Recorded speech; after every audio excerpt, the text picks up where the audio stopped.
a hot sunny morning, the heat shimmered off the asphalt. Mr. John, with his silver hair, pedaled his old, creaky bicycle down the busy street. The sound of the bike was a constant creak every time he pushed the pedal. Occasionally, he'd stop to adjust his old cloth cap, which was slightly crooked. His eyes wandered aimlessly, lost in thought. The world around him had changed so much. He thought to himself, everything is so different now. The streets were bustling, cars honking, and the sound of engines roared in every direction. It almost felt like both he and his bicycle were out of place in this modern world. But Mr. John didn't dwell on those thoughts for long. His mind was focused on something important, something he had to do. The bank stood ahead, a massive building with shiny glass windows reflecting the bright sun. People in sharp suits and polished shoes hurried in and out, carrying briefcases with confidence. They were a stark contrast to Mr. John, who was dressed in faded clothes and worn-out plastic sandals. He slowly stopped his bicycle in front of the bank, carefully leaning it against the wall, as if afraid it would fall. He reached into the basket, pulled out a small cloth bag, and wiped the sweat from his brow. Looking up at the towering building, doubt flashed across his face for a moment. Am I doing the right thing? He wondered. But he quickly shook off the thought and entered the bank. As the automatic glass doors slid open, a blast of cold air hit his face, and he shivered slightly. The coolness was a sharp contrast to the suffocating heat outside. But before he could take another step, a voice cut through the air, cold and dismissive. Stop right there.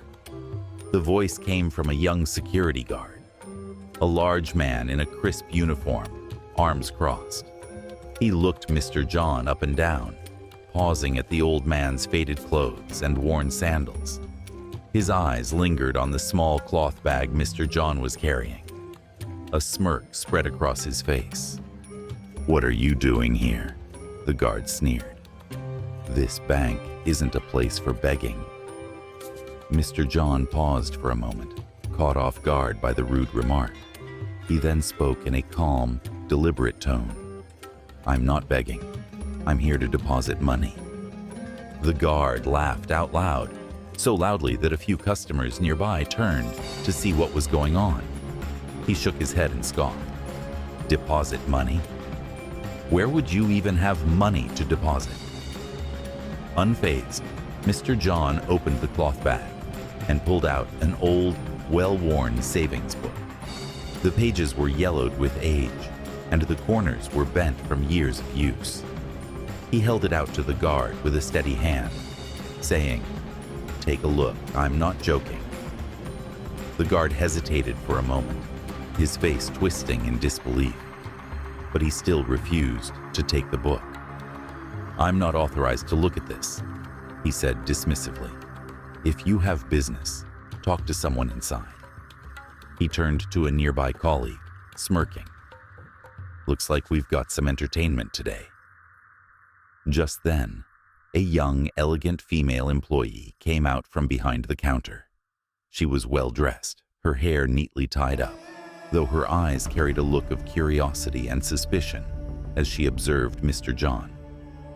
Is there a problem here? She asked, glancing between the guard and the old man. The guard sneered. This old man says he's here to deposit money. But look at him. Do you think he can be trusted? The woman frowned but maintained her professionalism. Turning to Mr. John, she asked politely, Sir, how can I assist you? Mr. John quietly responded, Please check this savings book for me. She took the book from his hands, initially showing no emotion. But as she flipped through the pages and glanced at the numbers, her eyes widened in surprise. She looked up at Mr. John again, her expression now completely different, full of respect and disbelief. Please wait a moment, sir, she said, her voice trembling slightly.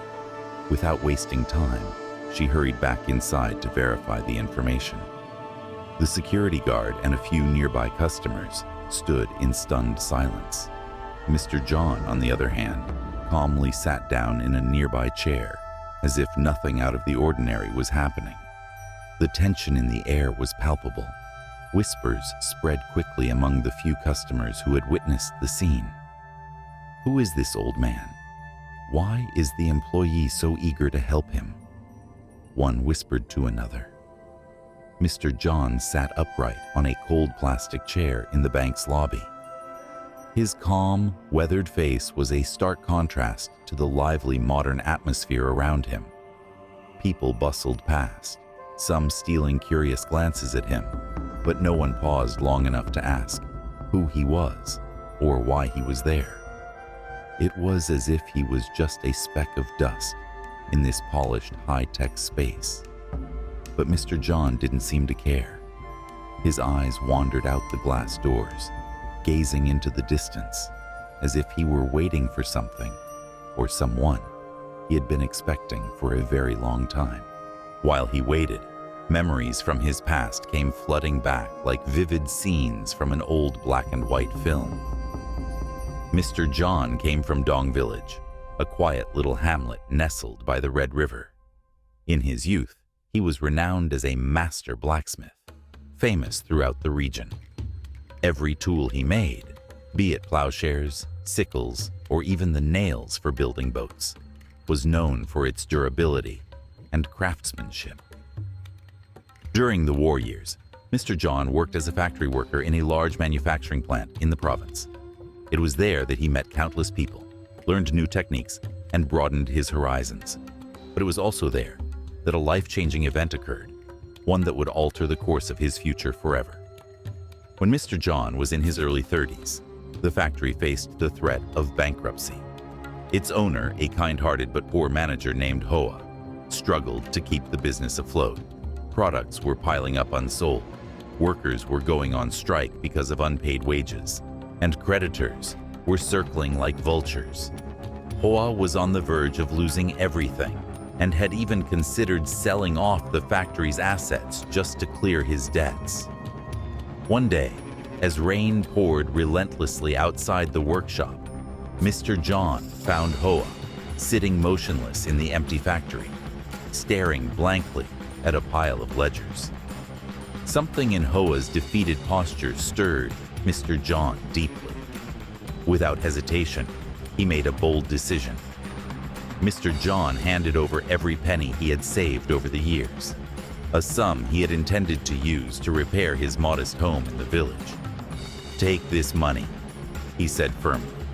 "Save the factory. Don't let it die. It's not just your livelihood. It's the livelihood of so many workers and their families."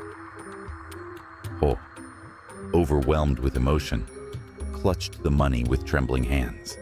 Tears welled up in his eyes. "How could I ever repay you for this, John?" he asked, his voice breaking. Mr. John simply smiled and patted his shoulder. "I don't need you to repay me," he said softly. "Just keep the factory alive. That's all that matters." With Mr. John's financial support and Hoa's newfound determination, the factory rose from the brink of collapse. Slowly but surely, it recovered and eventually thrived, becoming one of the region's most successful enterprises. But Mr. John never stayed to witness its success. Quietly, without a word of farewell, he returned to his village. There, he lived a simple life by the banks of the Red River, working in a small blacksmith's forge. His later years were peaceful but filled with hardship. His wife had passed away early, leaving him to live alone in their small house. His 2 sons had moved far away for work and rarely returned to visit. Despite the challenges, Mr. John never complained. To him, life's joys were simple: a hot meal, a warm cup of tea, and his trusty bicycle to get him where he needed to go. The villagers admired Mr. John for his kind and selfless nature. He was always ready to lend a hand, whether it was repairing a neighbor's tools or simply offering words of wisdom. Little did they know that behind his humble demeanor was an incredible story, and a fortune quietly amassed over the years. Occasionally, Mr. John would ride his old bicycle to the district bank to deposit his savings. People assumed he was only depositing small amounts, perhaps just a few spare coins from his modest earnings. No one could have guessed that his savings account held a sum so astonishing it could leave anyone speechless. Back in the bank's lobby, Mr. John's quiet thoughts were interrupted by the sound of clicking heels. The young bank clerk returned, her face a mixture of nervousness and newfound respect. She approached Mr. John, bowing slightly in a gesture of courtesy, her tone now soft and polite, completely different from her earlier demeanor. "Sir," she said, "I've reviewed your account, and the bank manager would like to meet with you immediately. Would you be able to step into his office?" Her words sent a ripple of shock through the room. The security guard, who had dismissed Mr. John so rudely earlier, stood frozen nearby, his face turning crimson with embarrassment. He avoided meeting anyone's eyes, clearly struggling to hide his shame. Without saying a word, Mr. John gave a small nod and slowly stood up, his calm expression unchanged. All eyes in the lobby were now on him, customers, staff, even the security guard. Whispers began spreading among the onlookers. "Who is this man?" One customer murmured to another. "Why does the manager want to meet him so urgently?" And yet, Mr. John didn't react to the stir he was causing. His movements were steady, deliberate, and unhurried, as if this moment was just another ordinary day in his quiet, extraordinary life. Slowly, Mr. John stood up, still holding the savings book in his hand.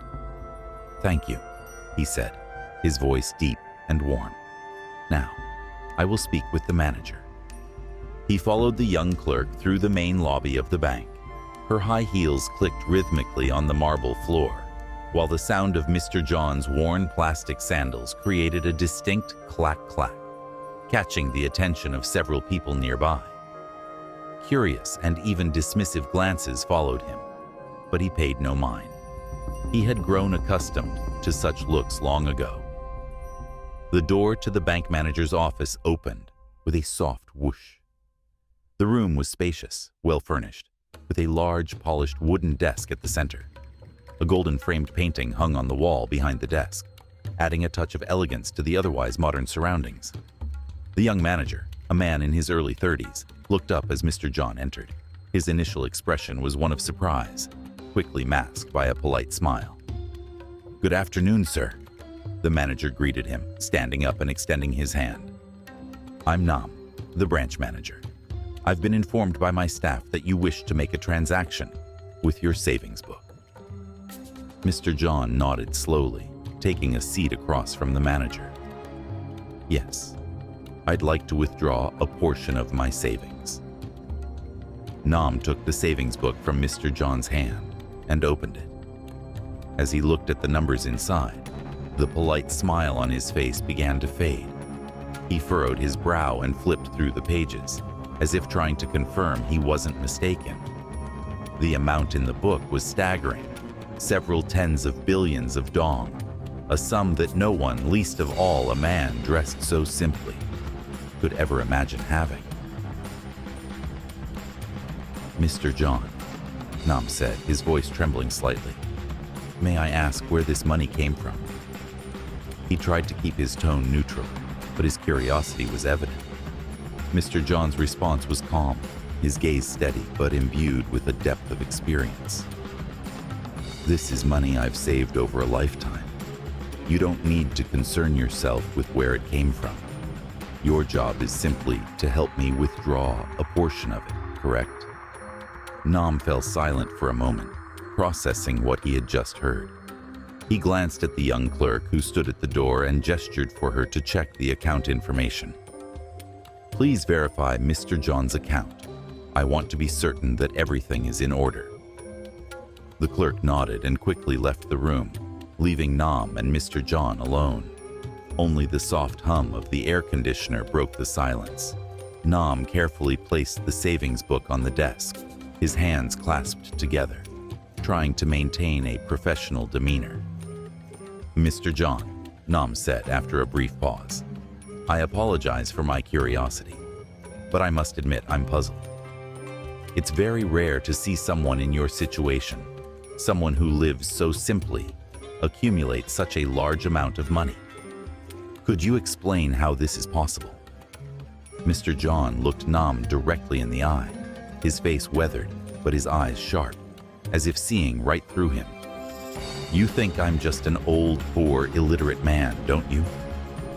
Nam immediately flinched. "No, that's not what I meant. It's just that this amount of money is so rare, and as bankers, we have a responsibility to ensure the legitimacy of all transactions. Everything must be transparent." Mr. John chuckled softly, his voice deep but commanding. "Legitimacy? Don't worry, my money is clean. But if you want to hear the story behind it, I'll tell you." Nam was taken aback, but intrigued, nodded. "I'm listening, Mr. John. Please go ahead." Before Mr. John could continue, the young clerk returned, holding a stack of papers. "Excuse me, sir," she said, her tone still formal. "I've verified the information. Mr. John's account is completely legitimate, and all the details match his savings book." Nam nodded, though a sense of unease settled in his chest. He hadn't expected this outcome. He looked at Mr. John, who seemed to be studying him with a piercing gaze, as though reading his every thought. "Mr. Nam," Mr. John said suddenly, his voice low and steady. "You seem familiar. Have we met before?" Nam stiffened, taken off guard by the question. "I don't think so," he replied, though his voice faltered slightly. "Perhaps you're mistaken." Mr. John's lips curled into a faint, enigmatic smile. "Maybe you're right. But then again, maybe not." His smile was subtle, but full of mystery, as if he knew something Nam didn't. The air in the room grew thick with tension. Nam was unsure how to respond, but one thing was clear. He was in the presence of a man who was far more than he appeared. "Maybe we're starting to remember each other now," Mr. John said softly, his gaze fixed on Nam. Nam's heart skipped a beat, and suddenly a cold sweat began to bead on his forehead, despite the air conditioner running steadily in the room. He tried his best to mask his discomfort, but it was becoming impossible. There was something about Mr. John, his calm, steady demeanor, that made Nam feel as though he were facing a man who already knew everything that was happening in this very room. Nam picked up the savings book once again, flipping through it absently, but his mind was not on the numbers. Instead, his thoughts were racing, trying to piece together the memories that Mr. John was stirring in him. "Let me tell you a story, Nam," Mr. John said, in a deep, resonant voice that seemed to reverberate in the stillness of the room. His eyes drifted upwards, lost in a memory from years ago. "I once met a young man, very much like you. He used to run a production workshop but faced great difficulties. Would you like to hear more?" Nam hesitated, momentarily disoriented by the direction of the conversation, but he managed a strained smile. "Please go ahead. I'd like to hear it." Mr. John nodded slowly. "This man, he too sat in a room like this, across from me. But the difference was, he wasn't arrogant like you. No, he was filled with desperation. His workshop was on the brink of bankruptcy. The workers were on strike. Debts piled up. Do you know who helped him?" Nam felt a chill run down his spine.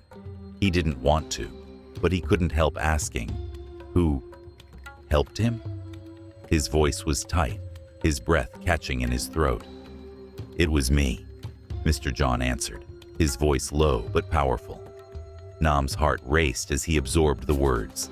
His grip tightened on the savings book. "You helped him?" Nam whispered, incredulous. But how? You? Yes, Mr. John continued, his expression soft but serious. I gave him all the money I had saved over the years to save his business. I didn't do it to expect repayment. I just couldn't stand to see hundreds of workers lose their jobs, their families thrown into ruin. But sadly, that man, he forgot about me a long time ago. The weight of Mr. John's words hit Nam like a physical blow. His mind was whirling, and yet a part of him seemed to have a dim recollection now. Something stirred deep within him, like a forgotten memory slowly resurfacing. Wait, Nam stammered, his eyes widening in realization. You're him, aren't you? Mr. John nodded, a small, knowing smile playing on his lips. Yes, Nam. You remember now, don't you? Back then, you were just a child.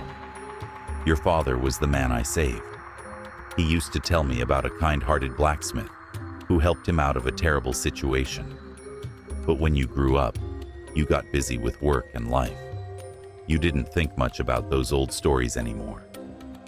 Nam's breath caught in his throat. My father talked about you a lot, didn't he? He told me that a good-hearted blacksmith saved our family from bankruptcy. But I never realized it was you. Mr. John leaned forward, his eyes fixed intently on Nam, as though trying to read his soul. You didn't know, did you? I don't blame you, though. Time passes, and people forget. I didn't come here to remind you of the past, though.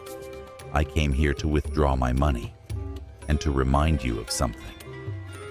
Nam's mind was reeling. His father's stories, the kindness of this man. None of it had ever really sunk in until now.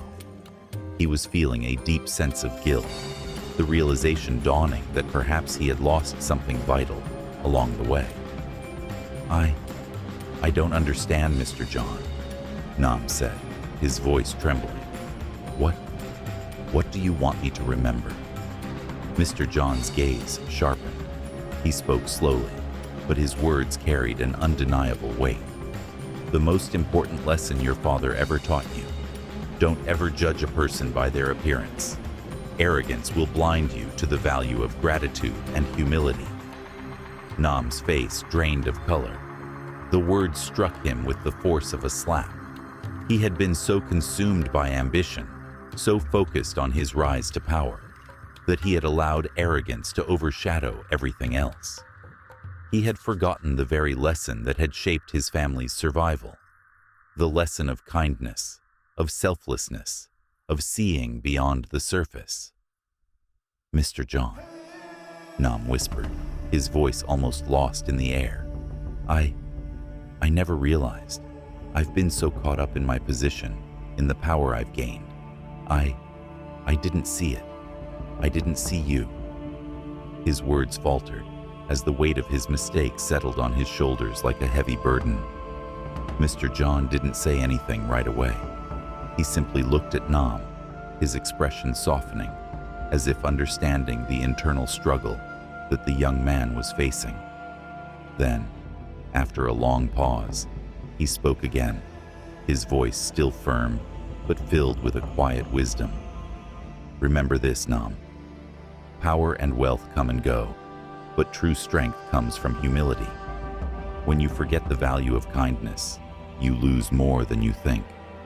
Take that lesson to heart before it's too late. Nam could barely speak. He felt as if he had just been handed a revelation, something far greater than any business deal or promotion. It was a lesson about life itself, a reminder to never forget where you came from and what truly matters. The room was quiet. The only sound now was the gentle hum of the air conditioner. Nam sat still, absorbed in the weight of Mr. John's words, as the full realization of his past mistakes began to settle in. Riches had clouded Nam's judgment. He had forgotten that his father, once poor and struggling, had received help from others to reach where they were today. Now, Nam stood before Mr. John, feeling a deep sense of shame. Mr. John, I apologize for the way my staff treated you, and for my own actions. I forgot the lessons my father taught me, Nam said, his voice filled with regret. Mr. John said nothing at first. He simply stood up and took his savings book from the table. I don't need your apology, he replied. Show me with your actions. How you treat others from now on will tell me whether you've truly learned anything. Nam nodded solemnly, determination in his eyes. He knew that this encounter would change the way he viewed life and people forever. He still felt a deep guilt weighing heavily on his heart. Mr. John turned to leave, holding the savings book in his hand. But before his hand could touch the doorknob, Nam called out to him, his voice trembling with urgency. Mr. John, please, wait. Mr. John turned back, his gaze calm, but it held a trace of curiosity. What is it, Nam? Nam took a deep breath, then rushed forward, standing directly in front of Mr. John. He bowed deeply, his hands clenched into fists at his sides. Could you give me a chance to make up for my mistakes? My father always said that if we ever met again, I should do something to repay you. Today, I acted wrongly, and I beg you to let me correct it. Mr. John regarded Nam silently for a moment. His face was not angry, nor cold. Instead, there was a faint smile, a mix of understanding and a little weariness. Nam, life is a series of lessons. Today, you've learned one of them. But the more important thing is that you remember it. Nam's eyes glistened as he nodded. He was on the verge of tears, reflecting on the wise words his father had often spoken to him in his final days. Never forget those who helped you in your time of need. They are not just benefactors. They are lessons, reminders to live a life of integrity. Mr. John smiled gently, his expression softening. I don't need you to repay me, Nam. What I want is for you to live in a way that honors the lessons your father taught you. That is all. Nam nodded once more, his heart swelling with emotion. He looked up at Mr. John, his face filled with sincerity. He could feel the weight of the responsibility he now carried, and the promise he was making to himself.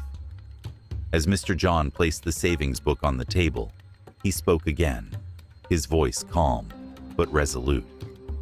I didn't come here to withdraw all of this money, he said. I only want to take a small part to support a charity project in my village. The rest, I want you to manage for me. But I have one condition. Nam stood up straighter, eager to meet the challenge. Of course, Mr. John. Whatever you need, we will do it. Mr. John locked eyes with Nam, his voice steady and powerful. Use the interest from this account to create a fund for the poor. I don't want to see people like me, humble, simple people, looked down upon just because of how they dress. Can you do that? Nam's throat tightened with emotion. He nodded, a lump in his throat. Yes, Mr. John, I promise I will do it. I will create a fund called the Fund of Gratitude to honor the lessons my father taught me and the trust you've placed in me. From that day forward, Nam was no longer the arrogant, prideful director he once was.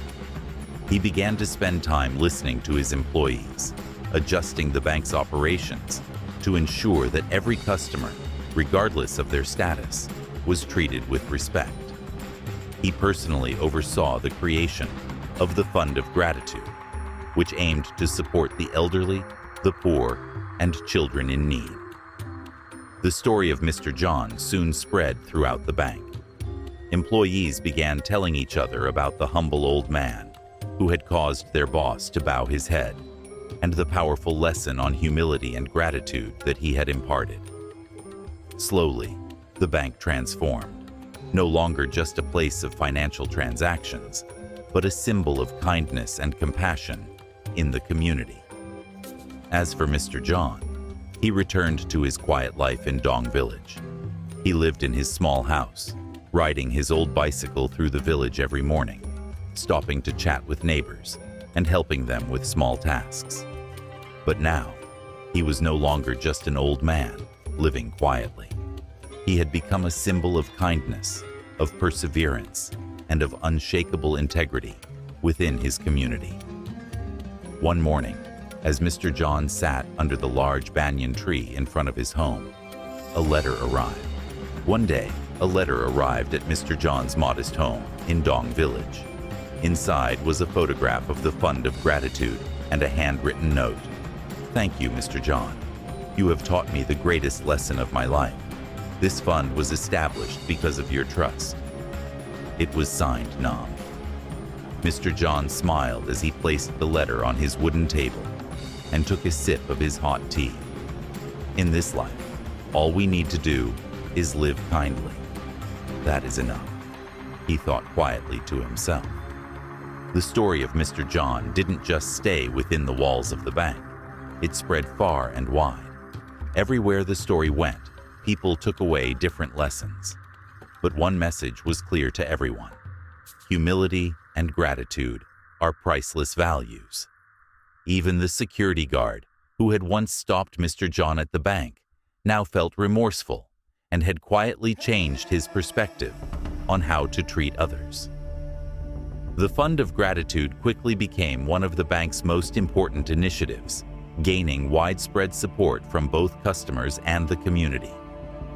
Each month, the fund organized charitable programs to help the poor, build homes for the underprivileged, and provide scholarships for deserving children. Nam, now a transformed man, personally supervised every activity of the fund. Each time he handed out food or met someone in need, he remembered Mr. John's quiet strength and wisdom, a lesson that would stay with him forever. Nam often shared the story of Mr. John with new employees. "He wasn't just an old man on a bicycle," he would say. "He taught me the most important lesson of my life." The transformation was felt by everyone. The security guard who had once blocked Mr. John now became a model of courtesy, treating all customers with respect, no matter who they were. Nam himself participated in the charity programs, not only as a way to atone for his past mistakes, but also to continue learning from Mr. John. In Dong Village, Mr. John became more than just an old man who lived quietly. He was a living example of compassion and kindness. His story spread throughout the village, and people would often tell their children about the man who had saved a family from bankruptcy, spent his life helping the poor, and even taught a young, arrogant bank director a lesson in humility. One day, a group of journalists from the city came to Dong Village to interview Mr. John. After hearing the story, they asked if they could film him, but Mr. John, always humble, refused. "I am just an ordinary man," he told them. "This story is not about me. It is about how we should treat one another." A few months later, Mr. John received another letter from Nam, this time inviting him to the inauguration of a new primary school, the School of Gratitude, built with the funds Mr. John had suggested. Nam wrote, "Dear Mr. John, this is how we honor your kindness and trust. This school will provide a future for many poor children, and it is a small token of our gratitude." Though he did not want to be the center of attention, Mr. John agreed to attend. On the day of the ceremony, he wore his old khaki clothes, his well-worn plastic sandals, and rode his beloved old bicycle. But this time, no one looked at him with disdain. Instead, everyone stood and bowed in respect. The inauguration ceremony was filled with warmth and appreciation. Nam personally led Mr. John to the stage where a plaque read, "The School of Gratitude, dedicated to those with kind hearts." As Mr. John cut the ribbon, the crowd applauded loudly. A small, skinny boy in a faded white shirt stepped forward, holding Mr. John's hand. "Thank you, Mr. John, for helping build this school. I will study hard," the boy said. Mr. John smiled, his eyes shining with happiness. "My child, all you need to do is live kindly, and everything good will come to you." After the ceremony, Mr. John returned to his quiet life. Each morning, he still pedaled his old bicycle around the village, visiting his elderly neighbors and spending time with the children of the village, telling them stories. But now, he was not only Mr. John to the people of Dong Village. He had become a symbol of kindness to everyone who had heard his story. In a corner of his small home, on an old wooden table, the letter from Nam and the photograph from the school inauguration were carefully pressed between the pages of an old book. Every time he looked at them, he would smile softly, take a sip of his tea, and think to himself, "In life, you just need to do the right thing. That is enough." Thank you for joining us in this heartwarming journey. If you were moved by Mr. John's story, don't forget to hit the subscribe button, give a like, and share your thoughts in the comments below. Every subscription gives me the motivation to continue bringing you more inspiring stories. Thank you so much for your support.